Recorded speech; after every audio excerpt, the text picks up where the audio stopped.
The most disturbing cult you've never heard of. The Fall River Nightmare. The year is 1979, and you're working as a prostitute in Massachusetts. Life hasn't exactly gone the way you planned. Addiction, bad relationships, and bad luck have led you here. Your pimp is a guy named Carl Drew, and lately, he's been acting strange. He started talking about Satan, and not in a joking way either. Drew claims he can physically transform into a demon, that he has real demonic powers, and that Satan speaks directly to him. You think he's lost his mind. But then other prostitutes in the group start believing him. They're attending rituals in the woods, wearing robes, chanting, and then one of the girls disappears. Then another, and another. You start to realize that Carl isn't just crazy, he's dangerous, and you might be next. The Fall River Cult was a satanic cult operating in late 1970s, led by Carl Drew, a pimp and drug dealer who used devil worship to control the women working for him. When I say satanic cult, I don't mean some edgy teenagers wearing black lipstick. I mean actual human sacrifices. Carl Drew convinced the prostitutes in his operation that he could grant any of their wishes and that he would change their lives forever. These women were vulnerable, struggling with addiction and abuse, which made them perfect targets for manipulation. If you disobeyed Carl, you weren't just risking a beating. You were risking Satan's wrath, and Carl made sure everyone knew what that looked like. The cult would meet in the woods outside Fall River for their rituals, and these weren't just symbolic ceremonies. They were murdering people. One of the most infamous sacrifices involved a woman named Doreen Levesque. In October 1979, Doreen was lured into the woods by other cult members, where she was beaten with rocks, tortured, and then beheaded. Bro, imagine being a woman back then in the 1900s, talking about, yeah, let's go to the woods, we're gonna party, have a good time. Bro, woods and partying do not mix up. There's not a good mix. That's like oil and water. You should be like super conscious of just when shit doesn't feel right. Like sometimes you just gotta trust your gut instinct and like, you just gotta trust your gut, like, you know? Satanic ritual while the other members watched. A few months later, another sex worker named Barbara Raposa was murdered when she tried to leave the cult. See, leaving wasn't really an option in Carl Drew's operation. If you tried to quit, you knew too much, and knowing too much made you the next sacrifice to Satan. The cult was finally exposed when one of the members, Robin Murphy, confessed to police. She described in horrifying detail how they would perform their rituals, how Carl Drew claimed to physically transform into a demon during the murders, and how the members would participate in the killings to bind themselves together through shared guilt. Carl Drew was eventually arrested in 1980 and convicted of first-degree murder. He's currently serving life in prison without the possibility of parole. But here's where things get weird. To this day, there's serious debate about who actually led the cult. Some investigators believe Robin Murphy, the woman who confessed and testified against Carl, was actually the real leader. They believe she manipulated everyone, including Carl Drew, and then blamed him when the police closed in to save herself. Rumors still swirl that the cult is still operating to this very day. That's actually crazy. The Anthill Bloodbath. If you thought satanic rituals were bad, wait until you hear what torture this cult leader did to his followers for fun. The year is 1977, and you're living in rural Quebec, Canada. You've been struggling lately. You're lonely, barely scraping enough money together to eat, and you're feeling lost. You luckily meet a man named Roche Thériault, who seems to have his life figured out. He's confident, charismatic, and he runs a small religious community focused on healthy living and self-sufficiency. They call themselves the Anthill Kids because of their philosophy of working together like ants in a colony. It sounds peaceful, wholesome even. You decide to join them in the countryside for a fresh start. What follows are 12 years of the most cruel and brutal torture imaginable. Roche Thériault was a French-Canadian cult leader who established his commune in rural Quebec with about a dozen followers who believed he was a prophet sent by God. Thériault claimed to have divine visions and convinced his followers that the apocalypse was coming and that only his community would survive. At first, things seemed relatively normal. They lived off. Bro, what? Bro, what the fuck? Convincing that many people in your community that apocalypse is gonna come, that you're a fucking prophet, like, bro, that guy had to be like some sort of smart individual, cause like, bro, what the fuck? Like, who's gonna believe that shit? I mean, I don't know. They probably didn't know any better. They probably just didn't know any better. off the land, grew their own food, and followed Therio's strict interpretation of the Bible. But gradually, Therio's behavior became more violent and crazy. He started to believe that he had the divine power to heal people and started performing medical procedures on his followers. There's just one problem. Therio had absolutely zero medical training. His surgical instruments were whatever he had lying around: pocket knives, pliers, and even a meat cleaver. He would perform these surgeries while completely drunk, and the results were often about as good as you expect. In one incident, Therio decided a female follower needed an operation, so he forced a tube down her throat into her stomach and pumped her full of olive oil and molasses until she choked to death on her own vomit. Another time, he decided a male follower's testicles were diseased. They weren't, but Therio held the man down and painfully removed them. Bro, what? How are you gonna sit here and just let that shit happen? Like, these people that lived in that hill had to have extreme faith in this dude. Like, bro, why would you even sit there and just let that shit happen? Like, you know what I'm saying? Like, that shit is actually mind-boggling. Like, what the fuck? By piece with a pocket knife. He also began enforcing brutal punishments for even minor misbehavior. And when I say brutal, I mean medieval torture level brutal. Cultists who disobeyed him were forced to sit on burning hot stoves as punishment. Oh, hell nah. Nigga gonna light your ass on fire. Oh, hell nah. Like, bro. Like, who was letting him do this shit? Like, what the fuck? Yo, he was literally making niggas sit on the stove, burning their ass skin. A man who violated a minor rule of the community had his genitals nailed to a wooden table. And the craziest... Bro!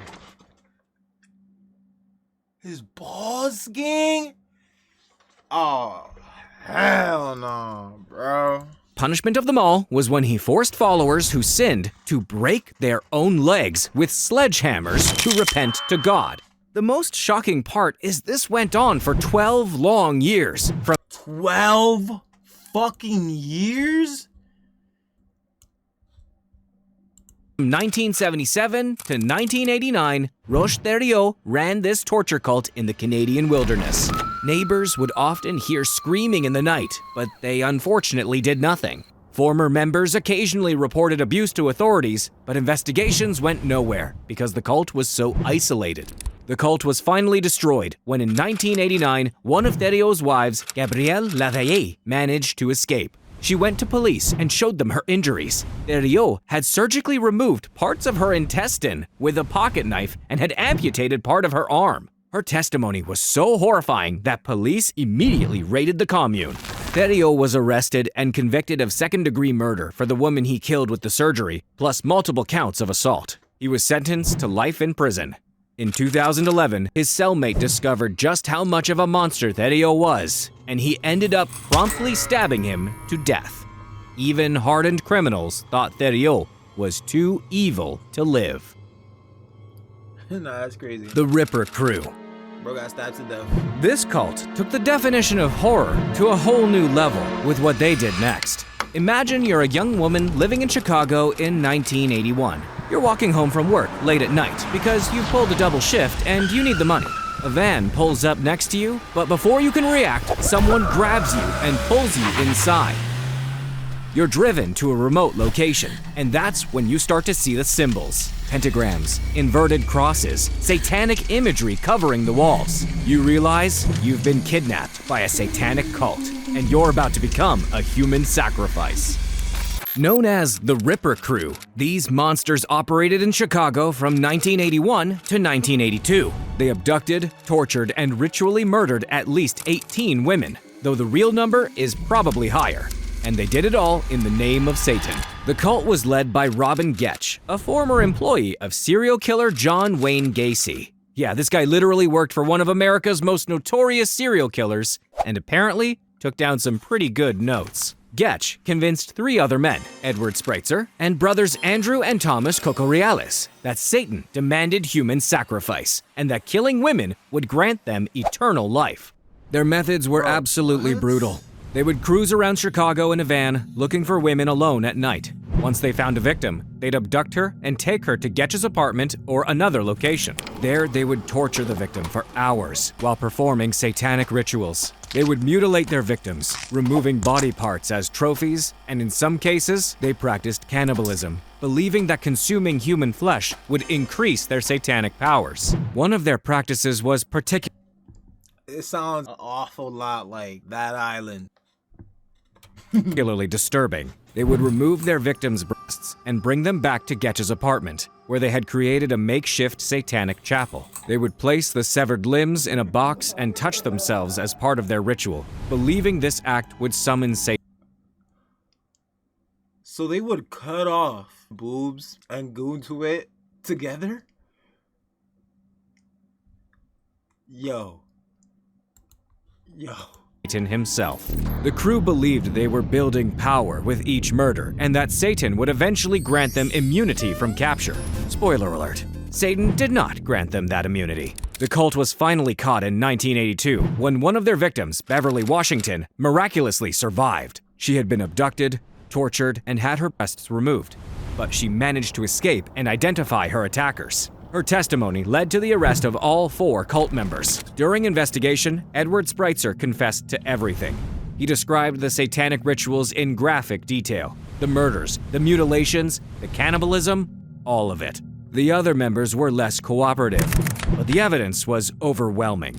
Robin is currently serving a lovely 120 years in prison, together with Edward, while Andrew was executed by lethal injection in 1999. The craziest part is that Thomas was sentenced to life in prison but was actually released on parole in 2019 after serving only 35 years, putting this monster back on the streets, free to hunt again. Bro, The LeBaron Wait, we're not gonna just skip past that like that shit is normal. Bro, how do you even get free from that? Off parole? That's why, ladies, that's why it's bad to go out to the club at night all by yourself. At least bring you a little homegirl or something. Or like, at least go with the guys in them. You feel me? Shit, you never know what go down. Shit, any lady, especially the young ladies that think they grown. Like, don't be going outside around them times. Before your ass get snatched up by Thomas and them. Or whoever he trying to put under his wing nowadays, shit, boy. I'm trying to tell you this, bro. This world is strange, boy. The LeBaron polygamist cult. We've talked about cults that tortured and murdered outsiders, but this next cult didn't just kill strangers. It murdered and tortured its own family members. It's 1950, and you have 47 siblings, with your Mormon father having 5 wives. You live in a remote Mexican compound where outsiders aren't welcome. You're taught that your father is a prophet, that he speaks directly to God, and that Jesus himself demands your dad to have multiple wives. Then, one day, your uncle decides that God has commanded him to murder your father, your cousins, and anyone else who disagrees with him. Welcome to the LeBaron family. The Church of the Lamb of God was led by Ervil LeBaron, and he is responsible for ordering a horrifying 25 murders. This isn't ancient history either. This cult's violence continues today, with family members being murdered as recently as 2019. The family believes in blood atonement, which is the idea that some sins are so serious that the sinner must literally have their blood spilled to be forgiven. Ervil settled on this messed up belief and took it to a whole new level. In 1972, Ervil declared himself the prophet of his own church and proclaimed that God had given him authority to execute anyone who opposed him. His first victim was his very own brother, Joel LeBaron, who led a different Mormon group. But Ervil didn't stop there. Over the next 9 years, he ordered the murders of rival prophets, former members who left his church, and even members of his own congregation, whom he suspected of disloyalty. He would issue written death warrants that he called revelations, listing the names of people who needed to be killed. His followers carried out these murders all over Mexico and the United States. In 1977, Ervil ordered the murder of Dr. Rouleau Allred, the leader of another polygamous sect in Utah. 2 of Ervil's wives calmly walked into Allred's medical office and brutally executed him in front of his staff and patients. Ervil was finally arrested and convicted of ordering Allred's murder in 1979. He was sentenced to life in prison and died of a heart attack in his cell in 1981. But his death didn't end the violence. In 1988, 7 years after Ervil died, his followers carried out his final command. They murdered 4 people in an attack that Ervil had planned before his death. The most disturbing part is that Ervil's descendants are still involved in violence related to the polygamous community to this day. In 2019, 9 women and children from the LeBaron family were massacred in Mexico, allegedly by rival polygamous groups wanting revenge. The Narcos Satanicos. All right, we've made it to number 2, and this is one of the most disturbing cults in history. This hellish group manages to combine everything terrifying about cults with everything terrifying about drug cartels. The year is 1989, and you're a college student on spring break in South Padre Island, Texas.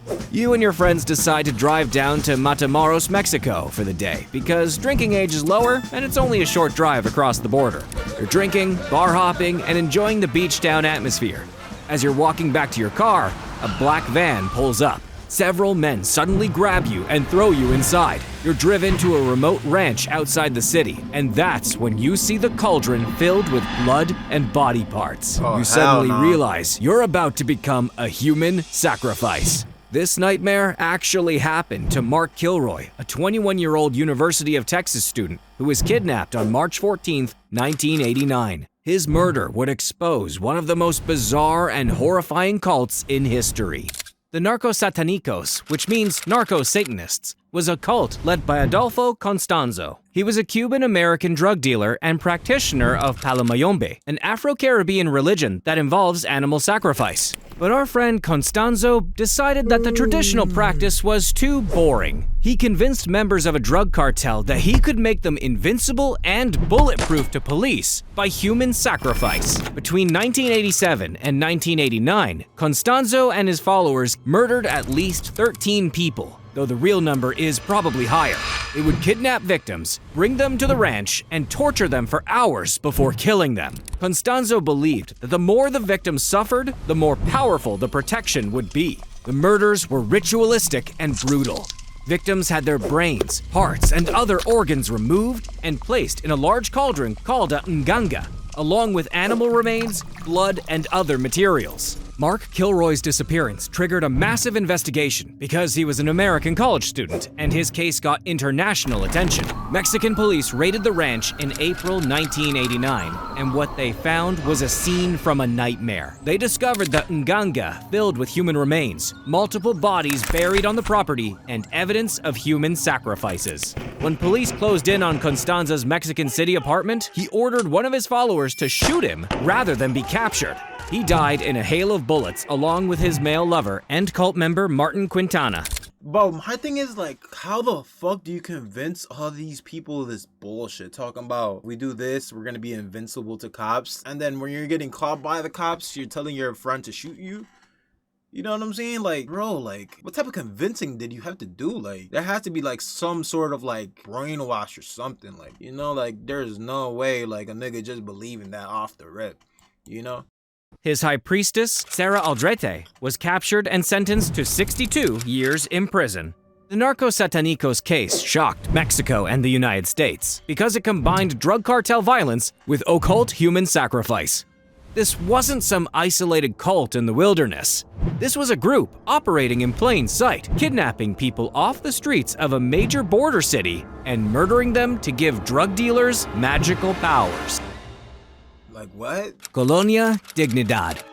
Shit is crazy. We've made it to the final cult on this list, and honestly, I've been dreading having to talk about this one because everything we've covered so far somehow pales in comparison to what I'm about to tell you. There's no way. This is the story of how a Nazi pedophile built a concentration camp in Chile, partnered with a military dictatorship to torture prisoners, and got away with it for over 40 years.